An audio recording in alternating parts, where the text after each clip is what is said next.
Assalamualaikum warahmatullahi wabarakatuh.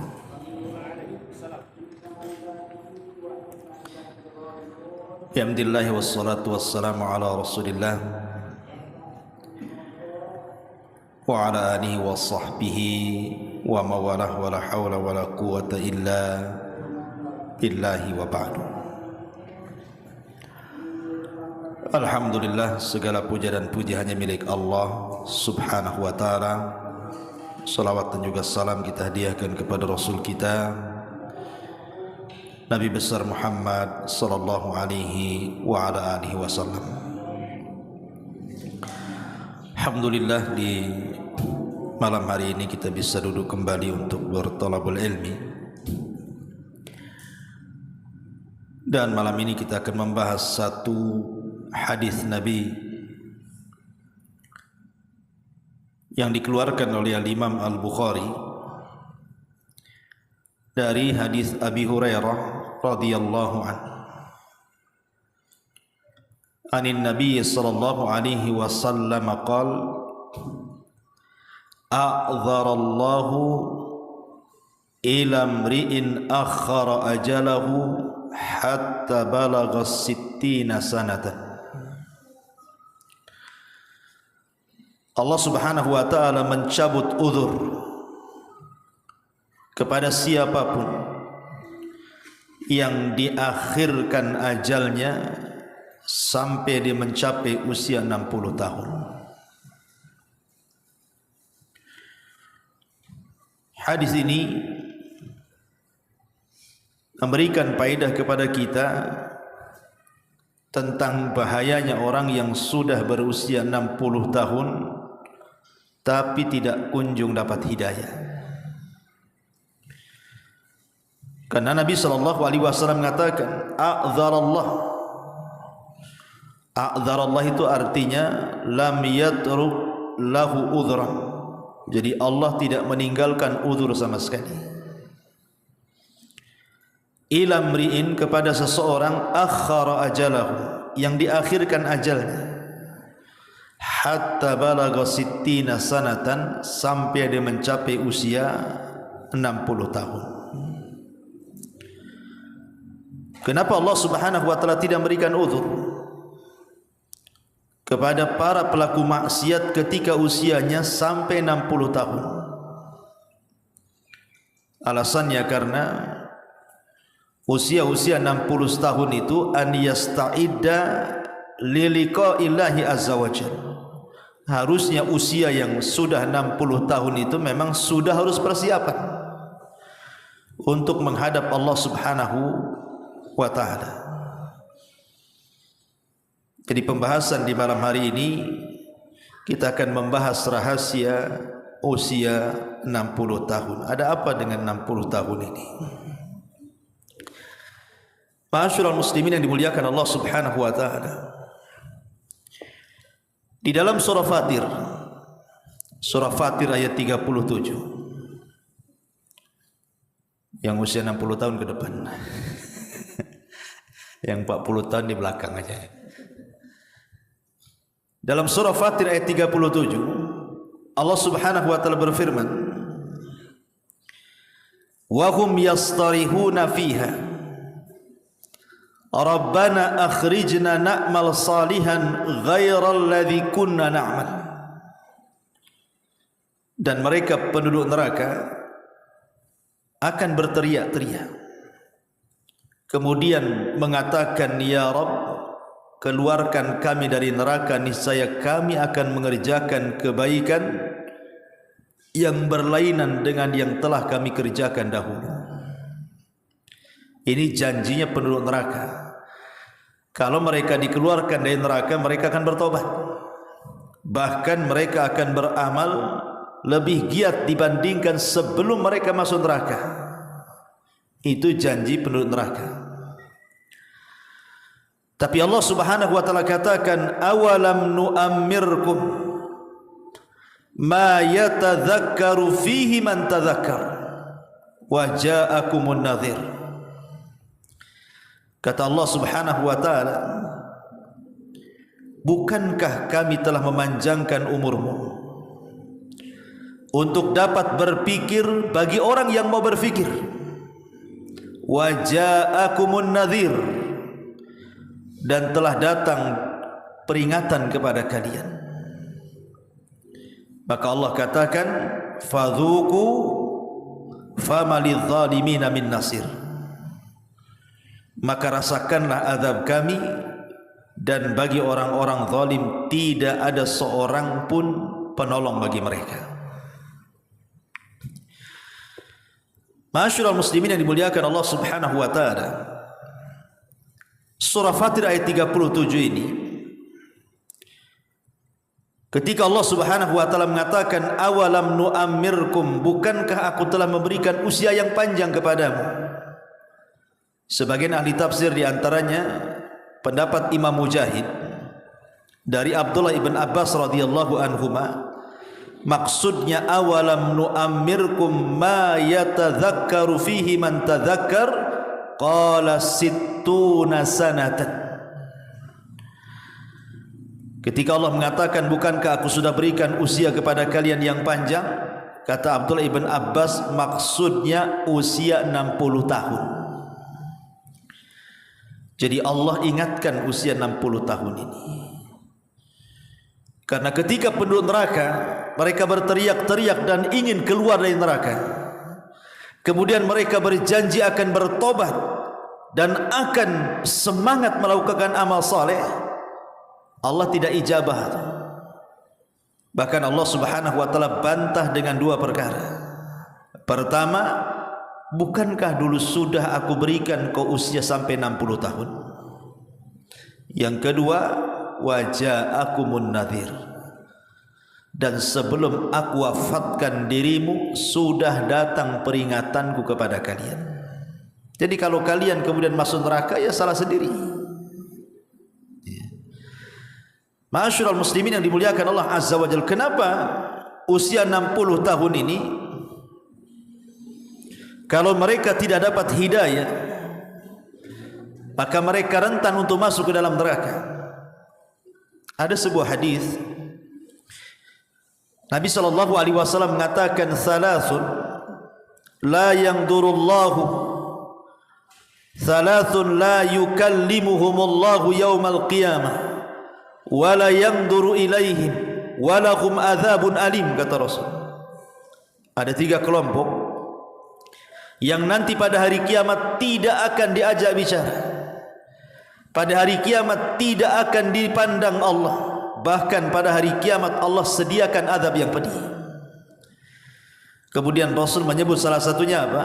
Syaikhun zanin, orang yang sudah tua renta, kakek-kakek, tapi masih berzina. Kenapa Nabi SAW memfokuskan kakek-kakek yang berzina? Bukankah anak muda lebih banyak melakukan zina dibandingkan orang tua? Karena Nabi SAW ingin katakan bahwa kalau seandainya orang ini sudah tua, sudah 60, sudah 70, kemudian masih juga berzina, berarti memang kakek ini tak tahu diri. Dia tidak paham bahwa dia itu sebentar lagi akan mati. Berarti yang mendorong dia maksiat itu karena buruknya akhlak dan kebiasaan hidupnya. Karena orang yang sudah tua, apalagi sudah 70 tahun kemudian berzina, apa pendorongnya? Tidak ada pendorongnya. Kalau anak muda berzina mungkin syahwatnya masih meluap-luap, wajar. Akhirnya terkalahkan dengan syahwatnya, berzinalah anak muda. Tapi kalau sudah tua, sudah kakek-kakek, sudah renta, tenaga tak ada, syahwat kurang, mata sudah rabun, telinga sudah budak, kok masih berzina, ini gimana ceritanya? Makanya kemudian para ulama mengatakan orang yang sudah tua berzina lebih besar dosanya dibandingkan anak muda berzina.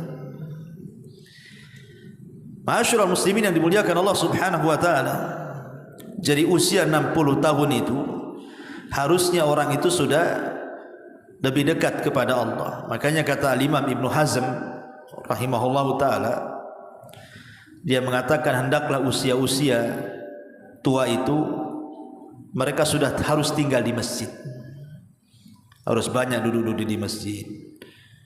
Kan apa kegiatan orang yang sudah tua, apalagi sudah pensiun kan? Tinggal duduk di masjid aja lah dari maghrib sampai ke isya gitu ya. Nanti dari subuh gitu, habis subuh sampai ke syuruk. Nanti dari duhur sampai ke asar gitu ya. Kalau udah tua apalah kerjaannya? Harusnya kata Imam Ibnu Hazm, seharusnya orang yang sudah sepuh itu harus memperbanyak tinggal di masjid. Karena perjalanan dia sudah dekat. Ma'asyiral muslimin yang dimuliakan Allah Azza wa Jalla. Lah di sini Allah Subhanahu wa taala setelah mengingatkan usia 60 tahun dan Allah katakan awalam nu'ammirkum ma yatadzakkaru fihi man tadzakkar. Kemudian Allah mengatakan waja'akumun nadhir. Dan telah datang peringatan kepada kalian. Apa peringatan di sini? Ada 6 penafsiran para ulama tentang makna peringatan dalam surah Fatir ini. Yang pertama, maksudnya telah datang peringatan kepada kalian, artinya Rasul sudah diutus, sehingga tidak ada uzur lagi kalian untuk berpaling dari Islam, karena Nabi sudah diutus. Dan ajaran Nabi SAW sudah sampai kepada kita lewat para ulama, lewat para asatidz. Tapi kenapa kalian tidak mendengarkan peringatan-peringatan itu? Berarti tidak ada uzur lagi. Yang kedua yang dimaksud adalah Al-Quran. Al-Quran di hadapan kita. Dan alhamdulillah Al-Quran sekarang ini dicetak banyak-banyak. Di masjid ada Quran, di rumah ada Quran, di handphone ada aplikasi Quran. Kalau orang sudah tua 60 tahun kok tidak baca Quran, itu sudah nggak ada uzur bagi dia. Karena Quran sudah diturunkan. Ini yang kedua. Yang ketiga, umur itu sendiri. Umur itu sendiri. Ada yang mengatakan bahwa awalam nu'ammirkum di sini artinya 40 tahun, ada yang mengatakan 60 tahun. Tapi saya ambil 60 tahun. Karena pembahasan kita bicara soal 60 tahun. Jadi di antara peringatan yang Allah Subhanahu wa taala berikan kepada orang-orang yang sudah tua itu adalah umur itu sendiri. Di mana Nabi SAW membatasi umur umat Islam itu berkisar 60 sampai 70 tahun saja kan. Kata Rasul, a'maru ummati bainas sittin ila sab'in. Usia umatku itu berkisar 60 sampai 70 tahun saja. Artinya kalau sudah 60 tahun sisanya tinggal 10 tuh. Berarti yang sudah dilalui lebih banyak dibandingkan yang belum diarungi. Yang sudah dilalui sudah 60 tahun. Berarti sisanya tinggal 10 tahun lagi. Iya, kalau seandainya mati di usia 70 tahun, kalau matinya di usia 65 tahun, berarti tidak sampailah kan. Sehingga kalau seandainya kemudian umur yang ia sudah tempuh itu tidak menjadikan peringatan kepada dia, masih merasa muda saja, ini bahaya nih. Karena ada tua-tua keladi itu kan, tua-tua gak jadi-jadi ya. Tua-tua gak jelas, kayak masih muda saja, padahal jalan 100 meter aja ngos-ngosan, naik tangga ke atasnya udah gak kuat, tapi masih muda saja. Parlente itu bahasa itu apa ya. Jadi masih orang-orang tua yang seperti ini tidak tahu diri, tahu umur, harusnya lebih dekat kepada Allah Subhanahu wa taala. Ini yang ketiga. Yang keempat,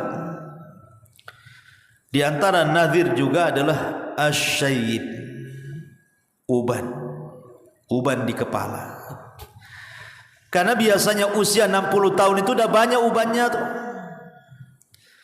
Makanya disebutkan oleh Imam Ibnu Qutaibah rahimahullahu taala. Jadi Iyas ibn Qatadah ini, ada seorang ulama salaf, Iyas ibn Qatadah. Kalau dia ngaca, kemudian dia tampak di janggutnya ada rambut putih ataupun uban, maka dia akan ngomong sendiri dan mengatakan aral mauta yatlubuni. Sesungguhnya aku sudah melihat kematian itu sudah mencari aku, katanya. Jadi kalau seandainya antum ngaca gitu kan, kok di janggutnya sudah ada ubannya, di rambutnya ada ubannya, ngomonglah ini malaikat lagi nyari-nyari aku nih. Jangan-jangan di belakang rumah pula malaikat tuh katanya. Nah, itulah ulama salaf seperti itu.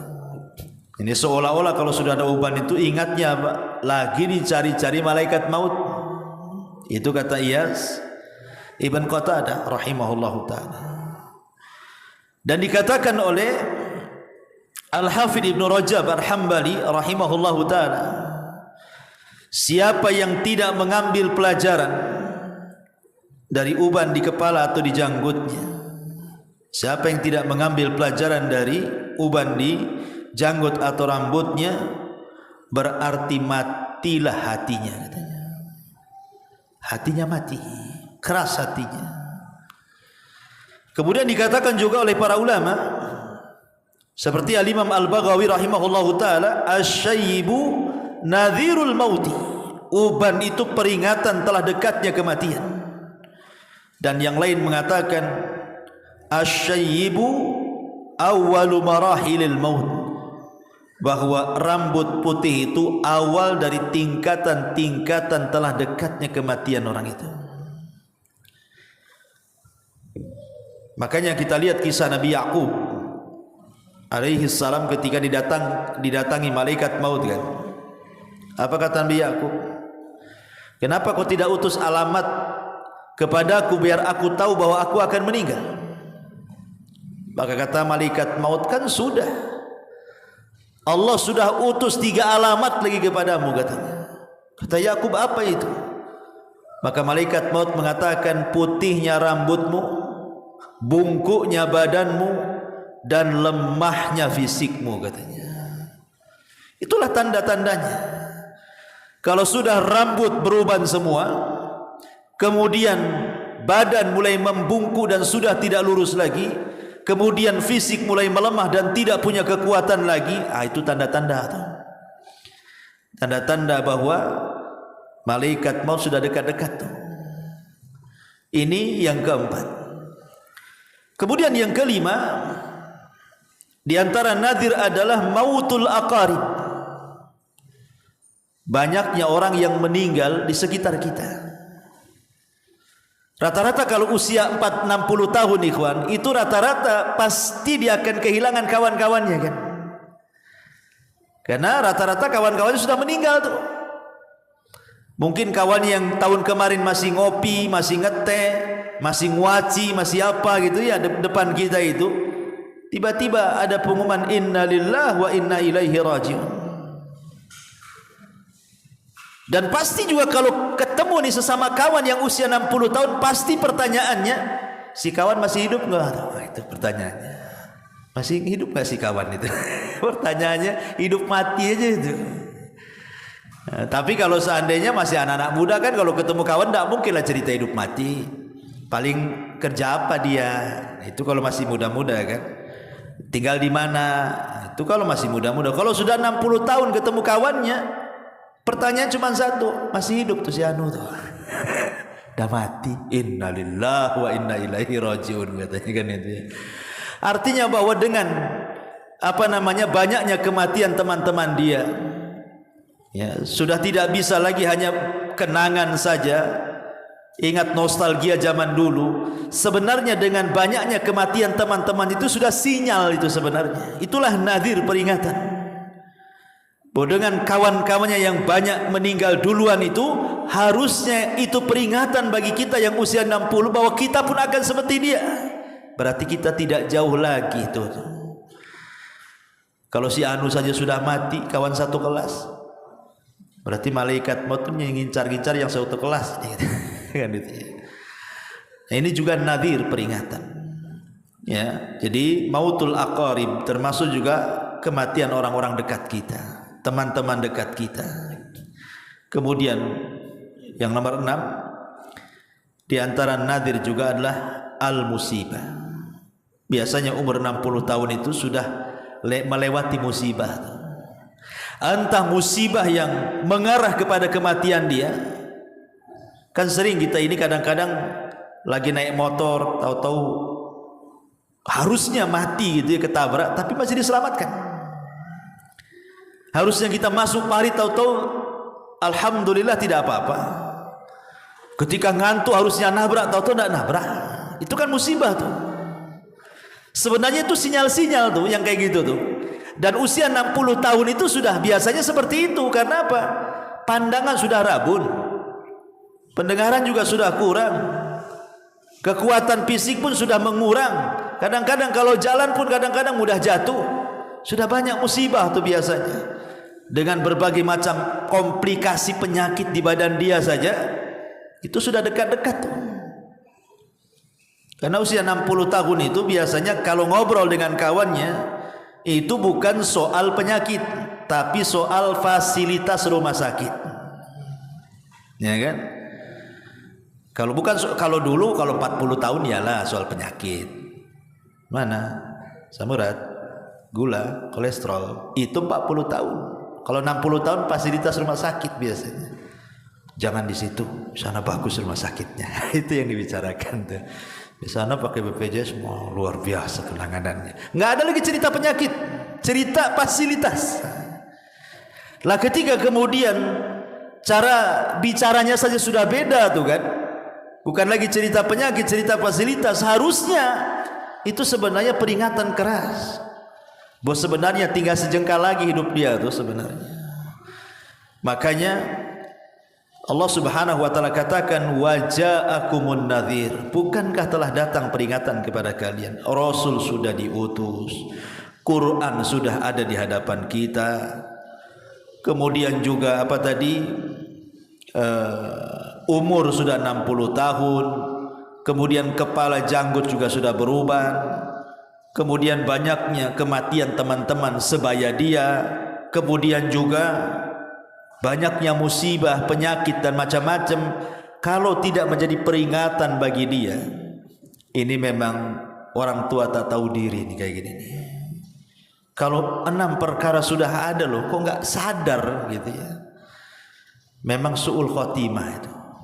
Persis seperti sabda Nabi SAW di awal tadi, a'dzarallahu ilamri'in akhara ajalahu hatta balagha sittina sanatan. Allah mencabut uzurnya kepada siapapun yang diakhirkan ajalnya sampai usianya 60 tahun. Kalau dia berbuat maksiat, Allah tidak akan terima uzurnya.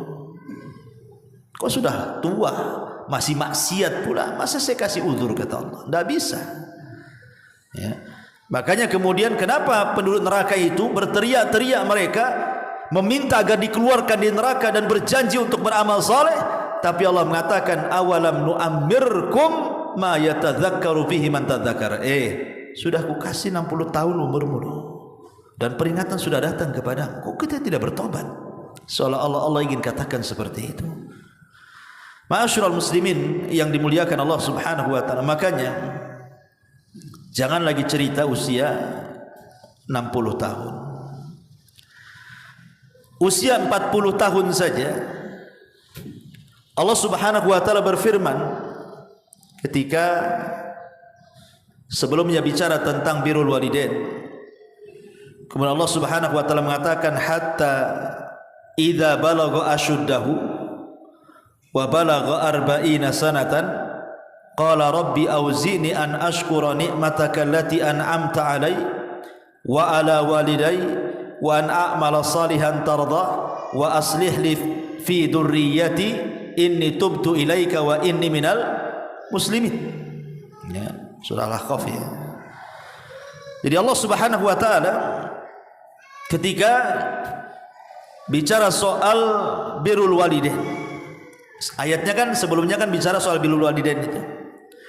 Kemudian setelah bicara tentang apa namanya keutamaan seorang ibu yang di situ hamil, kemudian melahirkan, kemudian menyusui, kemudian ayatnya bersambung kepada dan apabila anak itu sudah mencapai usia 35 tahun, kemudian sampai kepada 40 tahun, maka hendaklah dia mengatakan Rabbi auzi'ni an ashkura ni'mataka allati an'amta alayya. Ya Allah, anugerahkan kepadaku agar aku bisa bersyukur akan nikmat yang kau anugerahkan kepadaku. usia 40 tahun saja Allah Subhanahu wa taala sudah sindir dalam Quran itu. Harus banyak-banyak bersyukur. Kenapa? Karena usia 40 tahun itu hampir seluruh nikmat Allah sudah Allah anugerahkan kepada kita. Rata-rata usia 40 tahun itu sudah punya pasangan, sudah punya istri, sudah punya suami. Rata-rata 40 tahun usianya itu sudah punya anak biasanya, sudah punya pekerjaan, sudah punya rumah walaupun ngontrak, sudah banyak kawan-kawannya, sudah banyak pengalamannya, otaknya pun sudah jalan, emosionalnya sudah berkurang dan begitu seterusnya kan.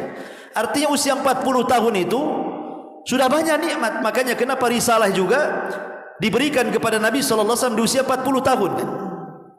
Lah Allah ingatkan di usia 40 tahun itu agar kita banyak bersyukur. Apalagi usia 60 tahun yang sudah jelas-jelas sudah banyak cucunya tuh.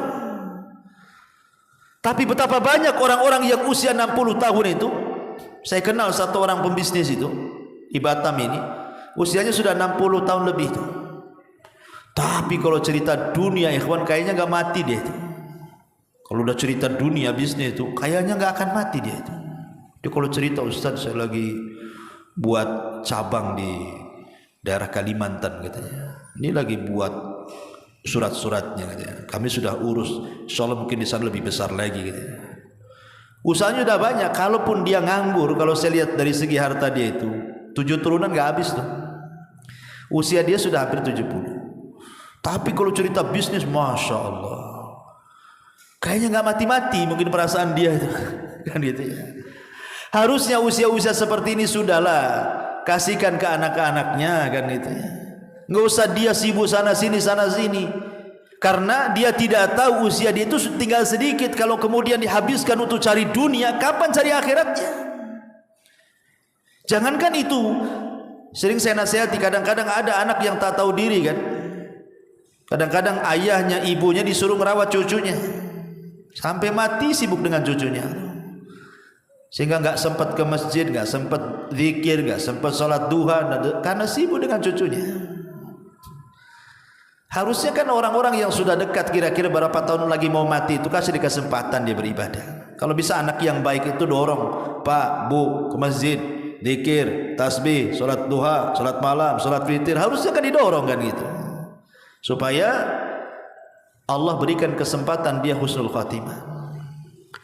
Lah di sini Allah Subhanahu wa taala yang usia 40 tahun saja sudah diingatkan supaya apa? Bersyukur akan nikmat Allah. Apa sih arti syukur itu dan apa rukun syukur itu? Rukun syukur itu salah satunya adalah mengakui bahwa nikmat itu datang dari Allah. Dan yang kedua, membelanjakan nikmat itu di jalan Allah. Lah usia 40 tahun otomatis kan sudah punya harta tuh. Karena sudah punya pekerjaan rata-rata kan usia 40 tahun itu. Sudah punya pekerjaan, sudah punya istri, sudah punya anak, sudah macam-macam, bahkan sebagian mereka sudah sukses lah gitu. Lah Allah hanya minta bersyukur kalau memang ada waktu gunakan di jalan Allah. Kalau ada harta gunakan di jalan Allah. Kalau ada peluang gunakan peluang-peluang itu di jalan Allah. Supaya betul-betul manfaatlah umur itu. Lah apalagi umur 60 tahun.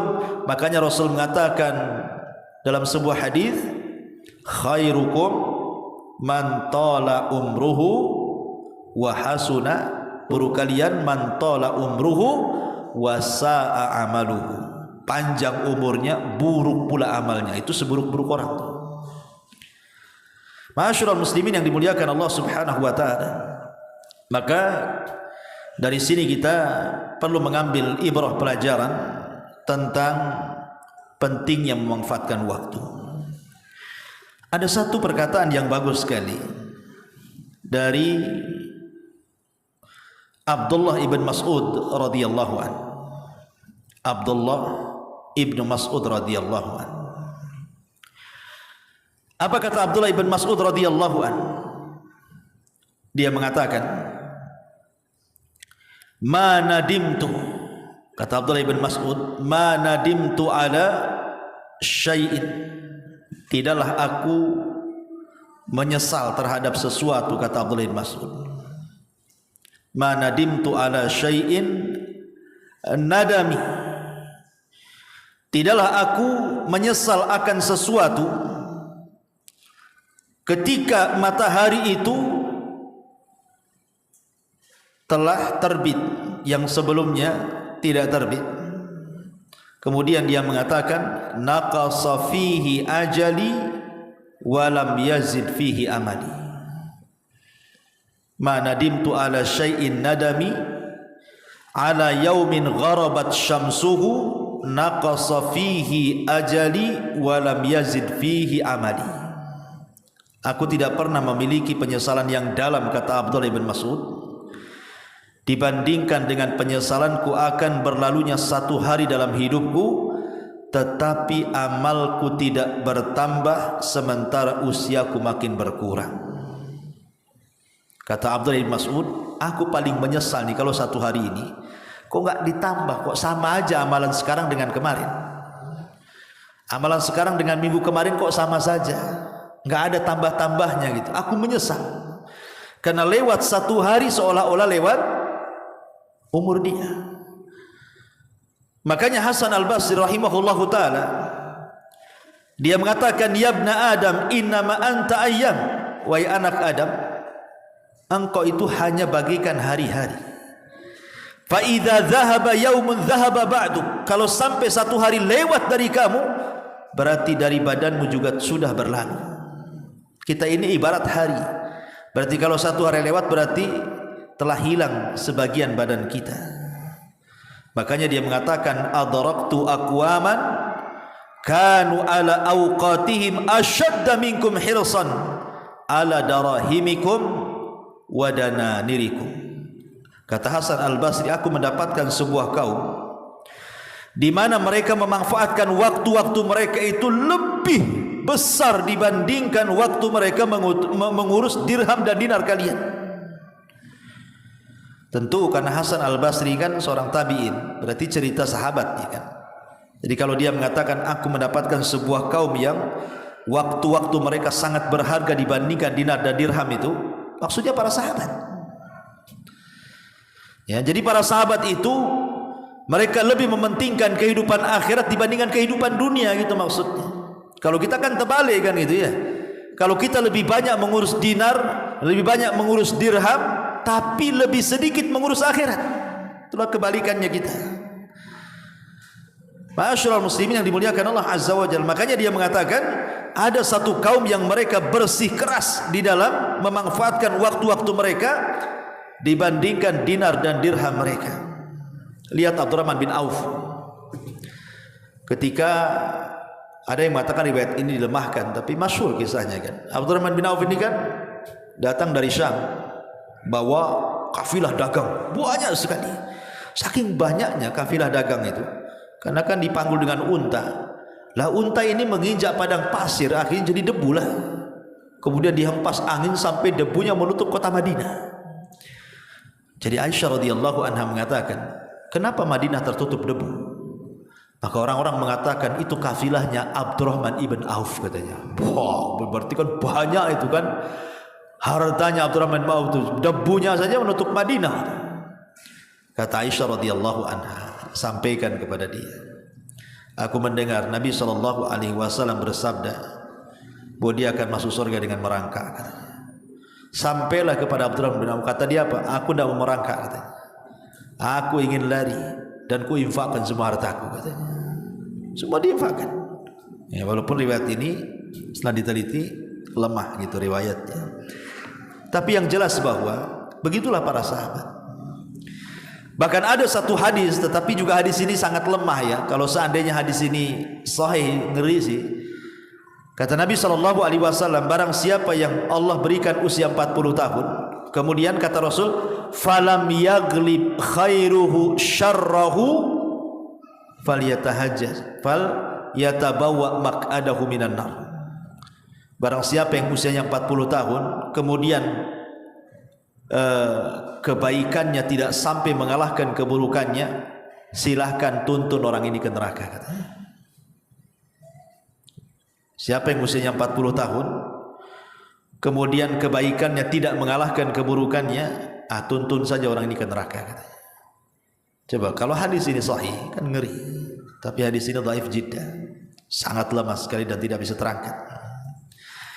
Tetapi kalau kita memahami hadis ini secara makna, ada benarnya juga. Karena usia-usia apalagi sampai 60 tahun kok kebaikannya tidak sampai mengalahkan keburukannya, alias keburukannya masih di atas kebaikannya, itu alamat su'ul khotimah namanya. Alamat su'ul khotimah. Kalau sudah tua kok masih berbuat buruk, tidak nambah kebaikannya, ya alamat su'ul khotimah orang kayak gini nih.